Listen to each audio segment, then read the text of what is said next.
Hey everyone, watch this video and be entered to win a cash prize in our weekly raffle. Click below for details.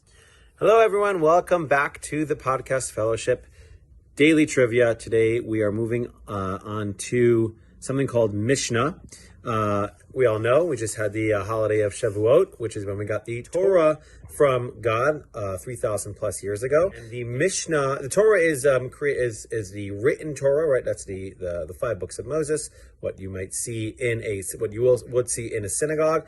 However, there's the written law, and there's also something called the oral law, which is it's a lot of different facets, but part of it is the different explanations that go with the written law.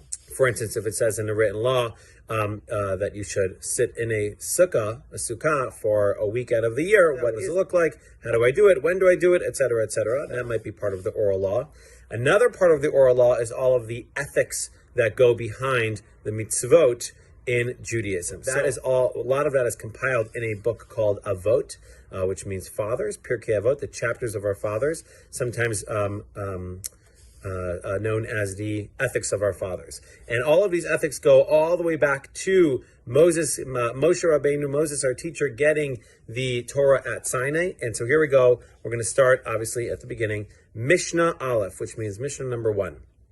I'm just going to be looking down a little bit when I look at the book.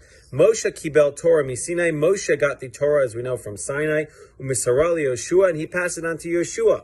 V'Yoshua l'zkenim l'neviim u'neviim Yisrael la'anshei knesset gedola. So Joshua passed it on to the elders, and elders passed it on to the prophets, and the prophets passed it on to what was known as the men of the Great Assembly, which was another group of wise people that helped have this unbroken chain of ethics and morals in Judaism. They said 3 things. Now, they probably said more than 3 things, but 3 of the things that they used to say, I guess, quite often. Hevu mitunim badin, be deliberate in judgment. Va'amidu talmidim harbe, you should have a lot of students. Va'asu seyag Torah, and make sure you have a fence for the Torah. So I'm going to go backwards a little bit. Have a fence for the Torah. That makes sense, right? If you know that you are, let's say you're working on keeping kosher, and you know that pizza place that you really, really like, and you don't even want to, the sin is to not eat the pizza, the non-kosher pizza, but you know you need to put a fence on yourself. You don't even walk on that street. So you want to make sure that you're having these fences to ensure you're keeping with your morals. Have a lot of students.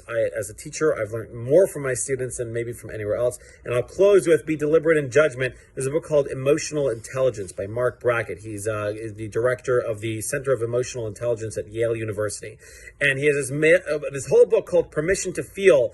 And his main takeaway after 200 pages is count to 5. Just count to 5. Whatever's happening, whatever trigger is going on, take a breath, count to 5, and you'll be much more well-equipped to handle whatever challenge is happening. That's 3 minutes. See you tomorrow.